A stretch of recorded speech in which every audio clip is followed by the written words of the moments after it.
I know a lot of you are interested in learning a foreign language. Well, Rocket Languages allows you to do it quickly at your own pace and while on the go. Get a free trial version with over 4 hours of free lessons and other free content when you go to wakeupcallpodcast.com/rocket. Again, that's wakeupcallpodcast.com/rocket. Hello and welcome to the Wake Up Call podcast. Today I'm speaking with Dr. Daniel Lacalle about Catalonia's independence declaration and the response from the Spanish central government in Madrid. Dr. Lacalle is a PhD economist and the president of Instituto Mises, the Spanish Mises Institute. He is the author of Escape from the Central Bank Trap: How to Escape from the $20 trillion Monetary Expansion Unharmed, and Life in the Financial Markets: How They Really Work and Why They Matter to You. He is also a co-author of The Energy World is Flat: Opportunities from the End of Peak Oil. You can follow his work at dlacalle.com. That's DLACALLE.com. You can find him on Facebook under Daniel Lacalle and on Twitter at dlacalle_IA. For more information, please see the show notes page for this episode at wakeupcallpodcast.com/Catalonia-Independence. Daniel, welcome to the show. Thank you very much. Thanks for having me. Yeah, absolutely. Thank you so much for joining me. So I just want to start out with some background on Catalonia. We have covered Catalonia once before on the show, but I assume there's some people listening to this that haven't listened to that episode, and I assume there are some people listening to this that aren't particularly familiar with Catalonia and where it is and what's been going on there. So let's start there. Just where is Catalonia? What's this region like? And what has Catalonia's political status been up until the last month or so? So Catalonia is a region that's been part of Spain since the unification of the country, basically. Catalonia was a county that joined the Kingdom of Aragon, and the Kingdom of Aragon afterwards joined the Kingdom of Castilla to become what we know as Spain. Catalonia is one of the autonomous regions in Spain. Spain has a system in which the regions have a very strong level of autonomy. In fact, Spain is the most decentralized country in the OECD. Each of these autonomous regions, like Catalonia, the Basque Country, Galicia, etc., all of them have full control of their healthcare, of education. They collect most of their own taxes, and they have a level of independence that is extremely strong in the sense of, for example, being able to propose laws and present them in their own parliaments. Okay, and what is Catalonia like as a region, economically, culturally, linguistically? What can you tell us about Catalonia?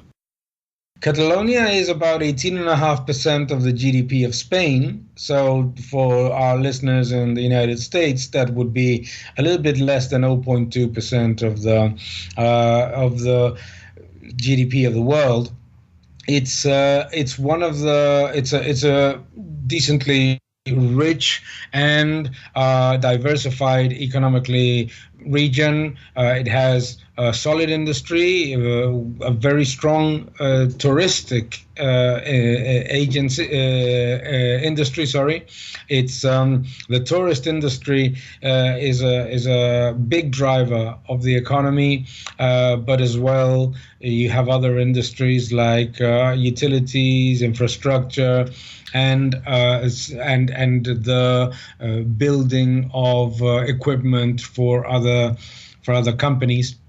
It is economically, one of the. It's got a GDP per capita that is slightly above $20,000 per capita. So among the highest within the European Union's southern peripheral countries.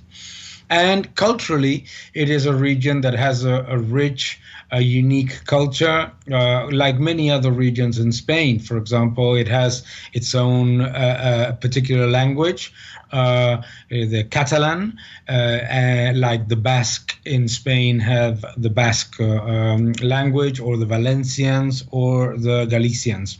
So Spain is a very, very diverse country in which regions have their own.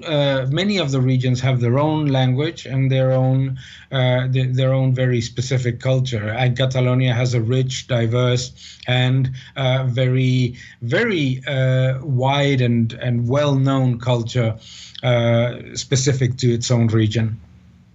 So what is the status of the Catalan language as opposed to the Spanish language in Catalonia right now? Are there laws about which languages can be spoken in what setting? What is the status there?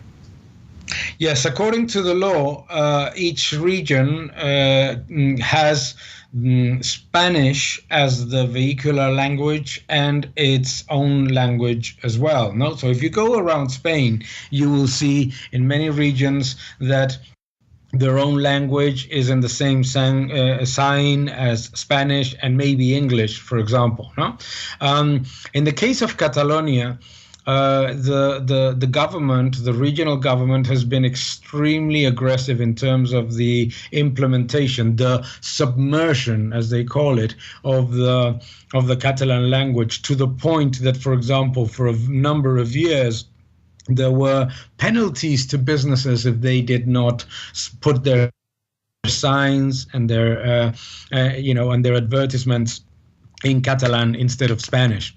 In terms of schools, public schools predominantly give lessons in Catalan, not in Spanish. There's only a few hours in which a number of the subjects are giving in Spanish, and in general, the government has been very, very aggressive through what they call cultural agencies to impose a very radical approach to the immersion of the local language. All right, so how did this recent referendum from now about a month ago, how did this referendum come about? Because as you mentioned earlier, Spain does have a very decentralized a very decentralized system, and Catalonia has a lot of powers, I guess we could say, as a region that maybe other regions wouldn't have elsewhere. So why did this referendum come about? Why did groups and individuals there who were in favor of this referendum feel the need to have this referendum, and what exactly were those in favor of independence in Catalonia hoping to accomplish with this referendum? Yeah, if you think about it from a historical perspective, between 2005 and 2007, the Catalan region achieved agreements in terms of independence and autonomy with the Spanish government that one of the main leaders of the separatist parties mentioned as being historical and the best that could ever happen. Mr. Artur Mas. What happened basically was that historically the nationalist movement in Catalonia, which has always existed, there's always been sort of a nationalist movement like there is in the Basque region or in Galicia, was traditionally led by a conservative center-right party. It was called Convergencia y Unió. This party fell and basically collapsed due to a series of corruption scandals. And what they did was to reinvent themselves as a new party and present themselves to the last elections, to the last regional elections, as a coalition called Togethers for Yes, Junts pel Sí, with the radical left and with other groups that had as a main objective separatism, not just nationalism. Nationalism and separatism are different. Nationalism is to try to get the most for your region and to maximize the impact of your culture and your view of the idiosyncrasies of the region. And separatism is we just want to be completely independent. So what happened in those elections was that this center-right party ended up losing all its influence. It was a center-right party that had been in an integral part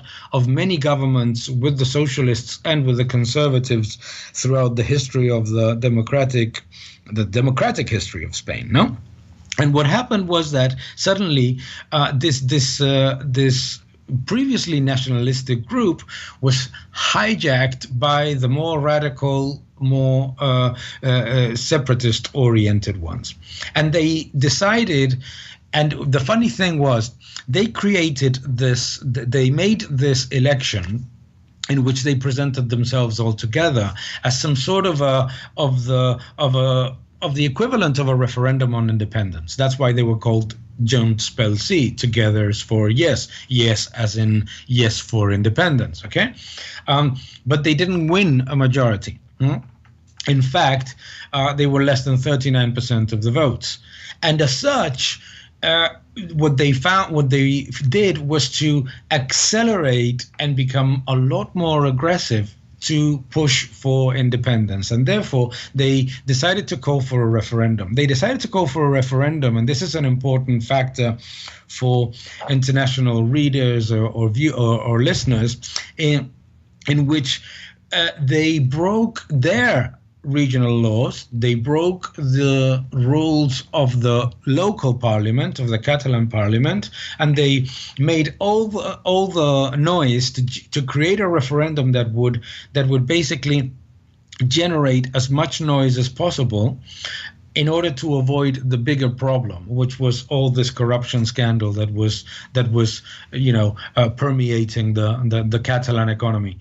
And because this group, or the separatist group, the separatist movement, was led by the more radical parts of the political landscape, Esquerra Republicana de Catalunya, which is a communist group, the CUP, which is even further to the left for an American. What we're talking here when we're talking left is very left. You don't even imagine what it is.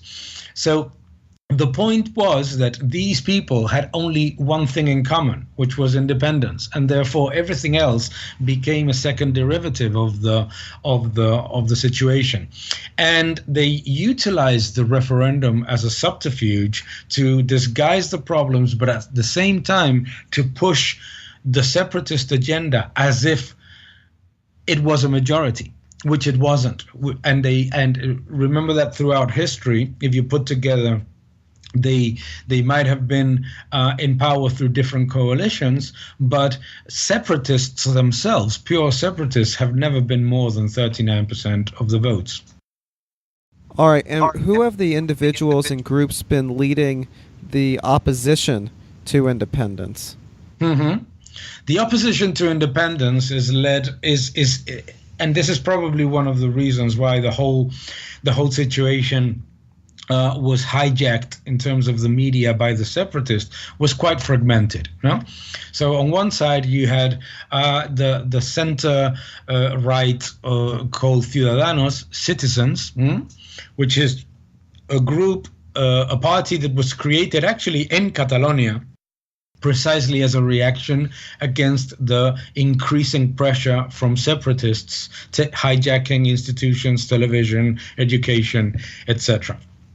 So Ciudadanos, Citizens. Then you have the Socialist Party, the Catalan Socialist Party. The Socialist Party in Spain has a very strong part in Catalonia. The second one is the third one. Is the Conservative Party, which is currently in power in the nation, and Then there's other small groups, no? But basically those are the leaders of the, let's say, pro-constitution parties. All right, so let's move on to what happened with the referendum that was held on October 1st, because that was a very unusual event. There was a very lopsided result in favor of yes. There were questions surrounding the vote totals and some areas where maybe the vote total exceeded 100%. Just a very odd situation there. There were all kinds of reports of violence on the ground and police tactics to prevent people from voting, and ballot boxes being destroyed in some cases and people being injured. Just what happened there? What did we see? Because some of the images that we saw here in the U.S. of what was going on in Barcelona and throughout Catalonia, some of these images painted a really awful scene and really portrayed the Madrid government in a horrible light. So just what happened with this referendum? What were the results, and what happened on the ground there? Well, let's start from the images of violence and all these things. Unfortunately, in an era of fake news, so much of that was used, and you basically you don't have time to discern what is real and what is fake. But we have been seeing in the media pictures from 2012 from demonstrations made by the by different groups of protesters in completely different areas, including pictures of Chile, pictures of completely different countries, as something that was happening in Catalonia. Let me give you a number.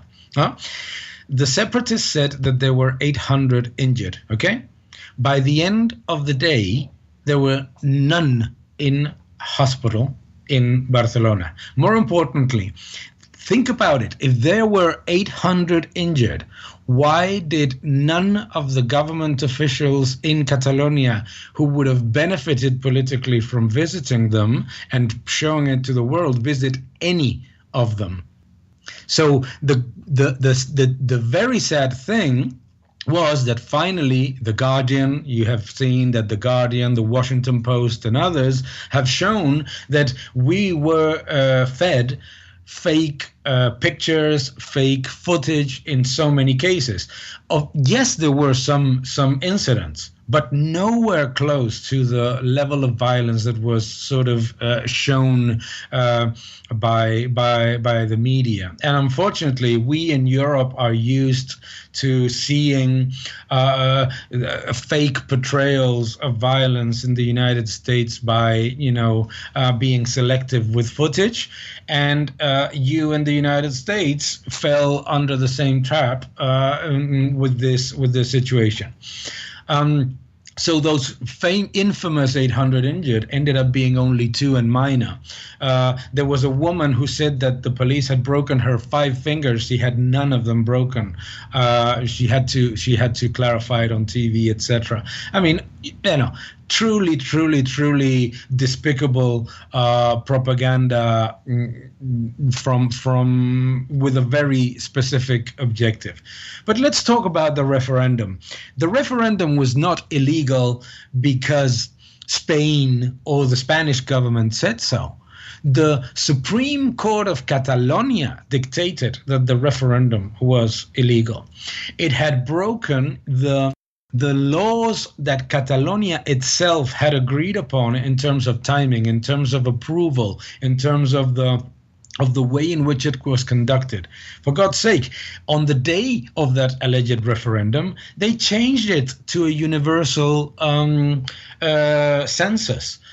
I mean, it was an absolute subterfuge of democracy. It was a complete, a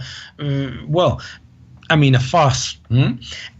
It was such a farce that 71 municipalities showed more than 100% of the census voting for yes. There were pictures of people that had voted 6 times. I mean, I posted in my Twitter account a video of a woman putting bundles of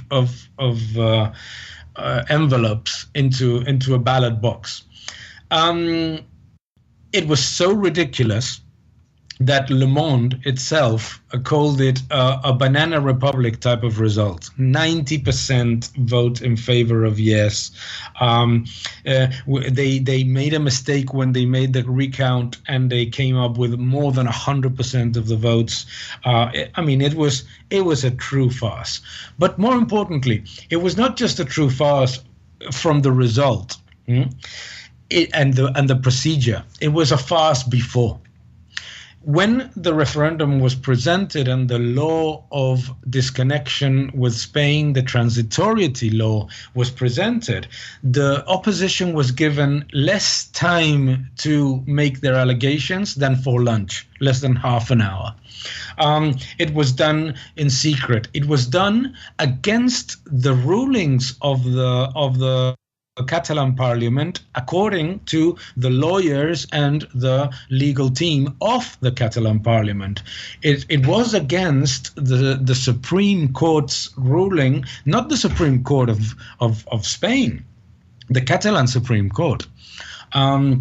So it was against the constitution. It was against the local law. It was against the parliament rules. It was a subterfuge used by separatists to get to the propaganda machine that it ended up being. It was only to try to show this victimization message of, oh, we only want to vote. Catalonia has voted 5 times in the last 6 years. The separatists have never reached more than 39% of the votes. They have never had enough support that anyone would consider acceptable. Any place in the world would think 2/3 as a minimum for a sort of decent support. And therefore, what they created was this farce to try to say that they were not being allowed to vote, which is not only untrue, is that they're voting again on the 21st of December. Wow. So what will the vote be on the 21st of December? What exactly will they be voting on there? Or is it just more of the same? More of the same in terms of what? Sorry. Well, is this just going to be another referendum to try to demonstrate the supposed desire for independence among the Catalan residents? What exactly is going to be involved in this next vote? This next vote will be a regional vote for the Catalan parliament. All right. So despite all that you just mentioned, just within the last week or so, we've seen an independence declaration coming out of Catalonia. So what exactly did we see there? What's been involved with that? And what has the response from the Spanish central government in Madrid been to this independence declaration? The independence declaration has been made, again, it was made in secret. The opposition was not there in Parliament. We don't know who signed it. Again, it's this now unfortunately topical and quite ongoing hijacking of institutions to push the separatist agenda. The Declaration of Independence was basically that the president of the region went out and said that they declared themselves independent. It has no validity. It has not been recognized by now I think it's more than 58 countries in the world, including the US, obviously, all of the European Union, that have not recognized that Declaration of Independence. But basically, if you think about it from let's say making it simple, it's as if I'm sitting here in a hotel in New York, as if I suddenly declare my room independent. That is what they did. For all of you out there who are interested in learning a foreign language, check out Rocket Languages at wakeupcallpodcast.com/rocket. Rocket Languages makes it easier for you to learn a foreign language at your own pace and in a quick and efficient manner. Their courses allow you to learn on the go and make sure that you retain what you're learning. They'll explain everything from grammar and mechanics to culture to how to incorporate what you're learning into everyday conversations. And the courses for all 13 languages they offer include lifetime online access to teachers and native speakers every second of the day. To get your free trial and mini course, check out wakeupcallpodcast.com/rocket. Again, that's wakeupcallpodcast.com/rocket. All right. So if independence actually were to happen, and we'll get to what your prediction is in a little bit, but if it actually were to happen, based on what we've heard out of the groups advocating for independence, and as you mentioned, many of them are very far left, but based on that, what might an independent Catalonia look like, or what might the economic policies be? Is there any way that this would be a move in the direction of more freedom for Catalan residents, or is there no chance of that happening?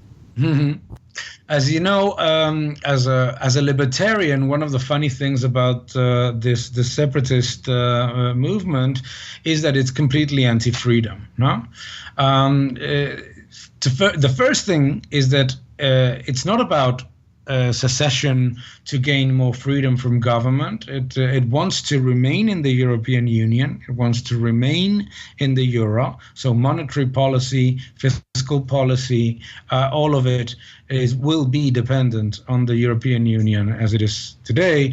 Second, it is completely. If you read the transition law and if you read the disconnection law, it completely breaks the separation of powers between the government and the judicial system. The second thing that it calls for is for confiscation. It calls for confiscation of assets.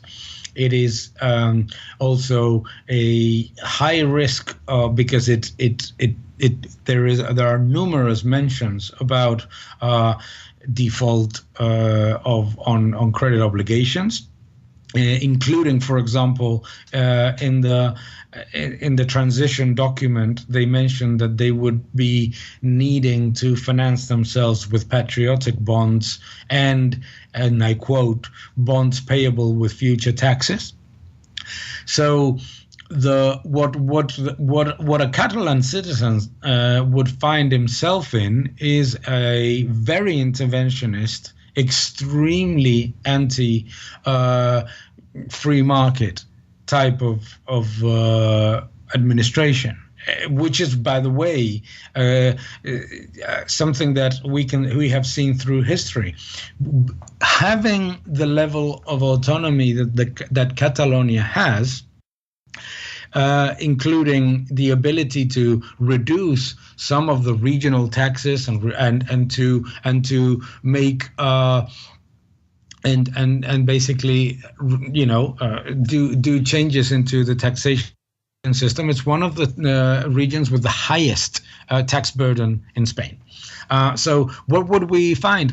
Unfortunately, what the document of transition and the document of disconnection mentioned, a country that doesn't recognize its credit commitments, that calls for confiscation, and that would basically put at the service of government all of the legal and the and the monetary and financial system.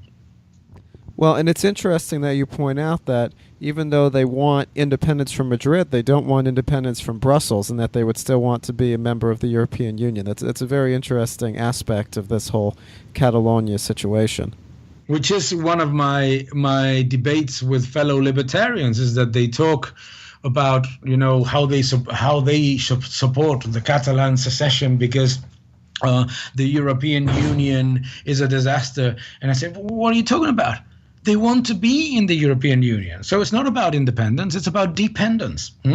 But therefore, if you think about it, if they're not aiming at monetary, fiscal, or administrative independence, because, as you know, even Spain, the vast majority of its laws, its deficit requirements, etc., they have to be approved by Brussels. Okay, so they're not aiming for independence; they're aiming for dependence. The only thing that they're aiming for is to have a more bureaucratic control.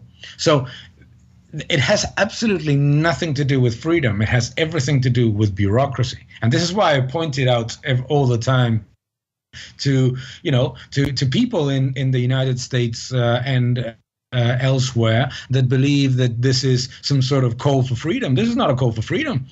This is not a call for freedom. They will not be able to reduce taxes as per the European Union requirements. They will not be able to decide which fiscal policy they have, what deficit, etc. they will have because of the dependence on the European Union. So what are they aiming for? The only thing that they're aiming for is to create flags and borders. That's it. So what would the economic consequences of an independent Catalonia be for the rest of Spain and for the rest of Europe? Mm-hmm. Well, the first thing is that Catalonia, if it declares itself independent, and really not what they have done, by the way, which is a yes but no but. I call it the Vicky Pollard moment. I don't know if you follow Little Britain here in the United States, but Vicky Pollard is a character that always responds yes but no but, yes but no but, no? So this independence declaration is a yes but no but moment. So the point is, what would happen? Catalonia, like Spain, is heavily dependent on the European Union, okay? Therefore, what would happen would be that they would be out of the European Union if they declared themselves independent. Why? Because the European Union only allows the member countries to be part of the European Union. So therefore, if you separate yourself from a member country, you would have to request permission to come back. Now, in a region that is today junk bond, all of the three rating agencies give the Catalan region junk bond status. More importantly, none of the rating agencies give to the Catalan region any credence or any improvement to that status coming from independence. So that would be a tremendous blow in terms of financing its operations. It would also lose the funds that come from the European Union, the subsidies that come from the European Union for, for agriculture, for industry, etc., which are vast. Third is that, and that's one of the reasons why more than 1,700 companies have moved their headquarters out of Catalonia, the banks would lose access to the European Central Bank liquidity. And furthermore, if you think about it from the perspective of the general economy, the administration in Catalonia has basically around 60 billion a year of outlays. Okay. Now, even in their own documents, they express an ability to receive taxes, to get tax revenues of a maximum of 42 billion. Okay, so it would be an extremely high deficit country, but more importantly, it would also, you have to add 4.5 billion at least, and these are the figures given by the separatists, not mine. Okay, these are separatist figures. 4.5 billion of cost of transition to independence. And the separatists are always mentioning that they give more to Spain than what they get in terms of taxes, okay? Which is a subterfuge, because I also give more than what I get, okay? I don't claim to be robbed. I pay more than 50% of what I earn in terms of taxes. But if you think about it, what they say is that they would have a whole lot of funds that they could be reinvesting in the region. That is incorrect, because the figures that they use are not cash items. They are expected financing items. Therefore, it includes part of the deficit that the Spanish nation has, and that is financed with the very low rates of the European Central Bank. It includes the part of the investments that Spain does that they believe should go to their country, but more importantly, it takes away all of the costs of administration and ministries, etc., of the central government. Therefore, it's a completely fake calculation. It's such a fake calculation that no rating agency, no investor in the world believes in that fiscal balance surplus that they talk about. Okay, wow, that's interesting. So do you have any predictions moving forward as far as how all of this will get resolved and what will actually happen with Catalonia, and whether we'll see some type of negotiation carried out between Catalonia and the Spanish central government to resolve this whole issue? Mm-hmm. Well, there is a solution. Okay, there is a solution to improve the level of autonomy of any region, and I'm very, very happy to talk, for example, of something that I've always defended, which is that a higher percentage of the tax revenues are, that are generated in Catalonia are invested in Catalonia, like in the rest of the regions, to have a more balanced and more and an improved taxation system of what is already the most decentralized system in the OECD. But there is room for improvement, as there is always. I think that there is room for negotiation. I think that what there is no room for is if the starting point of negotiations is that you have to recognize independence. It's like then there's no negotiation, because the European Union is not going to recognize the country. No country is recognizing the UK, the US, all of Latin America except for Venezuela and Bolivia. But seriously, I mean, and North Korea. Those are the countries that are recognizing this. So I think that there is room for negotiation. The reason why I believe that things will get worse before they get better is because there has to be a way in which the negotiation process is led by people that are not tainted by the only objective of independence. It has to be by people that look for more autonomy, that look for better cohesion within the European Union.